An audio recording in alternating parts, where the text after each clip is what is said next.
Hola, ¿qué tal? Yo soy Claudia Villairibe y en este episodio de Conversando con los Expertos, previo al Día Mundial del Alzheimer, me acompaña el geriatra, el doctor Clemente Zúñiga. Gracias, doctor, por estar aquí como siempre. ¿Cómo se puede hacer un diagnóstico temprano? ¿Cuándo sería temprano? Bueno, lo principal para hacer un diagnóstico temprano es pensar en la enfermedad, eso es lo primero. Y no nada más por parte del médico, también obviamente por parte del mismo paciente o de sus familiares. La principal forma, el principal diagnóstico de la enfermedad es el diagnóstico clínico. Entonces, la mayor parte de los pacientes empiezan a experimentar algunos olvidos, sobre todo para los hechos recientes. Estos olvidos cada vez son más frecuentes, cada vez interfieren un poquito más en sus actividades cotidianas, tienden a tener problemas, si están trabajando, tienden a tener problemas en el trabajo, o empiezan a tener problemas, o no problemas, pero por ejemplo olvidan citas familiares, en fin. Estos detalles, que empiezo a perder las llaves más frecuentemente, el monedero, esos detalles son los que nos deben alertar a que vale la pena que un profesional de la salud nos evalúe. Muchas veces se hacen a un lado y se dice, pues es que ya está grande, ¿no? Ya está viejito, o ya es normal con la edad. Lo primero que yo les debería decir es que este tipo de olvidos no tenemos que tomarlos como normal para la edad. Siempre hay una causa. No siempre es una enfermedad, pero siempre hay una causa. A veces, pues, el ánimo está decaído, otras veces hay algunos problemas de hidratación o algunos otros problemas metabólicos, pero siempre hay que buscar una causa. Entonces, para poder hacer un diagnóstico temprano, lo primero que tenemos que hacer es pensar en la enfermedad y en las primeras manifestaciones que esta presenta. Si bien esta enfermedad no tiene cura, ¿cómo se ayuda en el proceso a que sea mejor la vida del paciente y de la gente alrededor? Claro, es un muy buen punto que levantas tú, Claudia. Es una enfermedad degenerativa, neurodegenerativa, incurable, crónica. Sin embargo, eso no quiere decir que no haya nada que hacer. Es importante decirlo porque muchas veces caemos en esta conducta nihilista de que, bueno, pues no voy a hacer nada, ¿para qué la diagnostico? Hay mucho que hacer. Entre más temprano diagnosticamos, más podemos preparar a la persona y más podemos hacer. Dentro de las estrategias que hay para manejar la enfermedad están las estrategias farmacológicas, que obviamente son los medicamentos. Los medicamentos generalmente los podemos empezar a utilizar desde las fases tempranas de una enfermedad, cuando ya se puede catalogar como una demencia. No tanto en las fases que nosotros llamamos preclínicas, donde sabemos que podemos tener ya el problema y ese problema nos va a evolucionar hacia una demencia. Ahí todavía los medicamentos con los que contamos no son tan efectivos, pero tenemos por lo menos 2 clases de medicamentos que podemos echar mano. Sin embargo, también están las estrategias no farmacológicas, que en mi opinión son las más importantes. O sea, todo lo que vamos a hacer que no tiene que ver con medicamentos, desde cuestiones conductuales, terapias como terapia de reminiscencia, terapia inclusive cognitivo-conductual, todo lo que llama la gente el famoso Hero Gym o la gimnasia mental, como mucha gente le llama, en fin, todas las estrategias para mantener e inclusive mejorar todo lo que son las funciones cognitivas de una persona nos ayudan mucho en el manejo de la enfermedad de Alzheimer. ¿Eso detiene el proceso o el proceso va a ser el mismo? El proceso como tal, o sea, la modificación de la enfermedad no la conseguimos, pero el proceso de manifestaciones clínicas sí se puede mejorar con este tipo de terapias, como por ejemplo los problemas conductuales, la agitación. Eso responde muy bien a las terapias no farmacológicas. El mantenernos capaces de cuidarnos a nosotros mismos también se puede mejorar con este tipo de terapias, tanto farmacológicas como no farmacológicas. El proceso patológico de la enfermedad, o sea, lo que la enfermedad le está haciendo a nuestro organismo, no hay ningún tipo de intervención que haya demostrado que lo modifique. Doctor, esta enfermedad, una vez que se diagnostica, ¿cómo es el proceso? ¿Va progresivamente o, por ejemplo, lo comento esto porque conozco casos donde de repente se pierde la persona, donde ya no regresó, iba manejando y no regresó a casa? Así es. De ahí la importancia de hacer un buen diagnóstico temprano y de poder hacer un diagnóstico en un momento en que nosotros podamos intervenir y planear lo que es la vida del paciente. O sea, si yo sé que tiene un problema serio de orientación, pues es obvio que le voy a recomendar que no maneje solo, o tal vez que no maneje inclusive, ¿no? ¿Por qué? Porque se puede perder, o que no salga solo de la casa, porque se puede perder. Entonces, para que nosotros podamos darle un proceso más saludable, por así decirlo, a este paciente, hay que acompañarlo desde el diagnóstico temprano hasta que la enfermedad va evolucionando. Es fundamental involucrar a la familia, a los cuidadores, porque es la gente que está alrededor de esta persona que queremos cuidarla, no nada más que no se pierda, sino que no vaya a tener un accidente, que no vaya a tomar medicamentos de más o medicamentos de menos, en fin, que coma. Por eso la familia es muy importante que desde el principio la involucremos. Y de esa manera es que podemos nosotros asegurarnos que la evolución de esta enfermedad en esta persona va a ser una evolución, digamos, muchísimo menos, digamos, devastadora. Si hemos avanzado con la educación en la familia, cómo son esas terapias, cómo se ayuda a la familia, porque la familia queda más desorientada a veces que el mismo paciente. Se ha avanzado mucho, hay muchas intervenciones familiares que se llevan a cabo, desde citas familiares, valga la redundancia, donde hablamos con todos los miembros de familia que están alrededor del paciente, les explicamos qué es lo que está pasando y lo que va a venir en un futuro, cómo nos podemos preparar, cómo debemos de manejar al paciente. Por ejemplo, un paciente que nos pregunta varias veces lo mismo, lo peor que le podemos decir es: ya te dije, acuérdate, ¿no? O nos platica varias veces lo mismo, pues lo peor que podemos decir es: ya me lo platicaste, porque eso va a generar frustración, desánimo, enojo, irritabilidad en el paciente. Si nos pregunta 10 veces lo mismo, contestemos 10 veces lo que tenemos que contestar. Si nos platica 10 veces lo mismo, pongámosle la atención.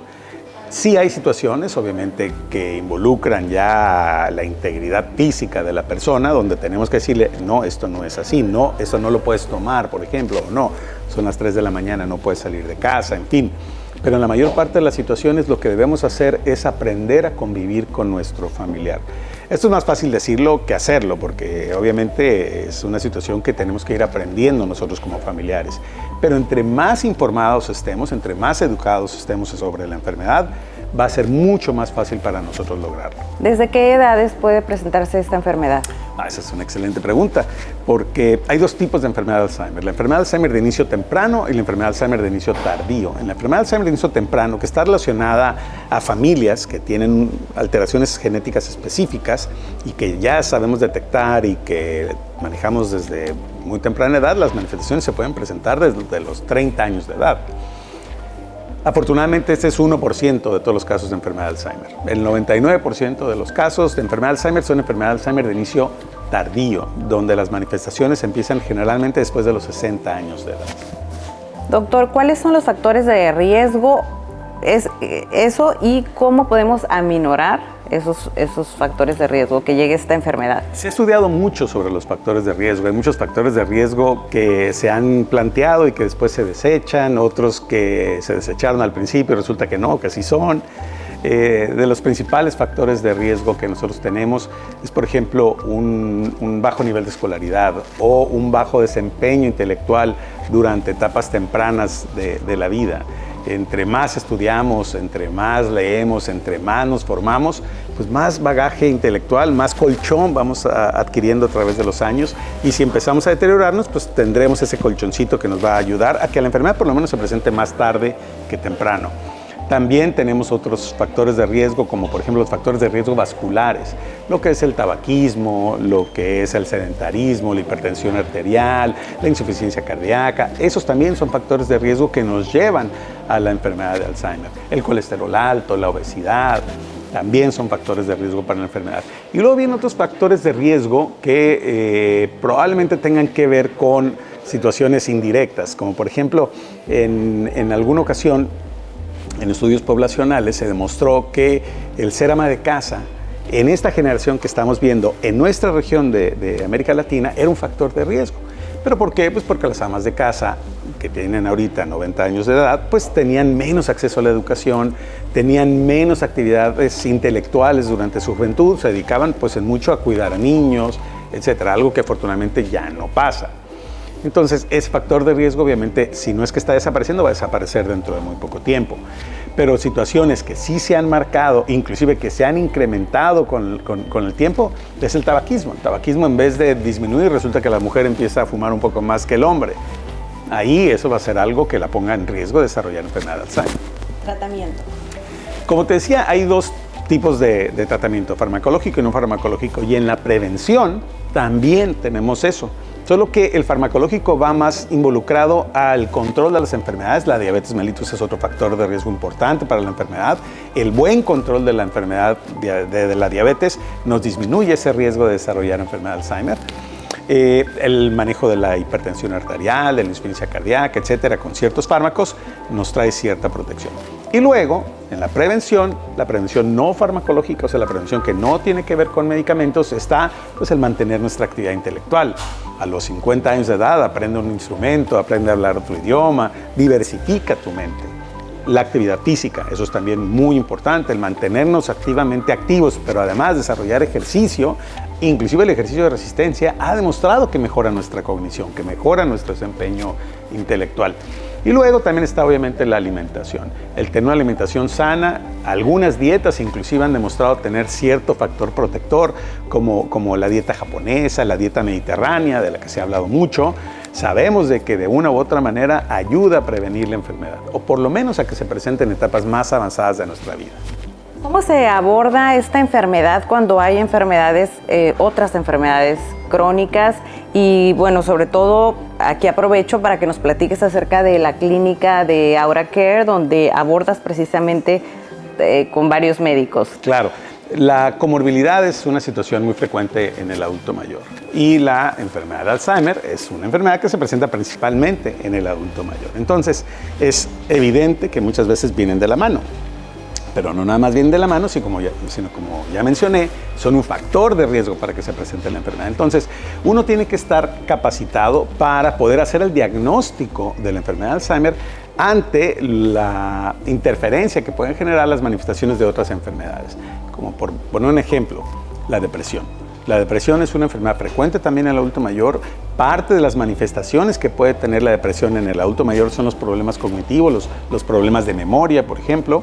Y entonces muchas veces se confunde o decimos es por la depresión y no hacemos el diagnóstico, o al revés, hacemos el diagnóstico cuando no era real lo que estábamos viendo. Entonces, eso, el hecho de que sea un abordaje multidisciplinario por gente especializada, ayuda a no confundirnos y hacer diagnóstico preciso, tanto para saber si tiene la enfermedad como para saber si no tiene la enfermedad. Y en Aura Care lo que tenemos es precisamente eso. Es un equipo multidisciplinario donde existe un neurólogo, donde existe una neuropsicóloga, donde existe un geriatra, donde existen internistas que están viendo este tipo de pacientes, que estamos viendo este tipo de pacientes y que nosotros podemos inclusive poder llevar a cabo una sesión de un caso clínico para ver qué piensa cada uno de los especialistas que ha visto el paciente o inclusive quienes no lo han visto y nos puedan dar su opinión y hacer un diagnóstico mucho más preciso. Diagnóstico integral.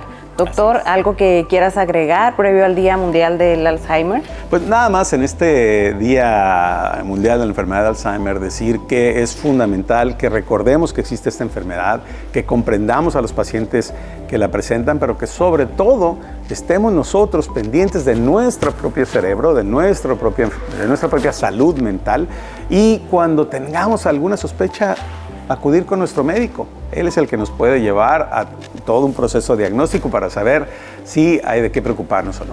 Te agradecemos mucho, doctor. Muchas gracias a ti, Claudia. Doctor Clemente Zúñiga, geriatra. Yo soy Claudia Villairibe y los espero en otro episodio más de Conversando con los Expertos. Elige bien, elige New City Hospital.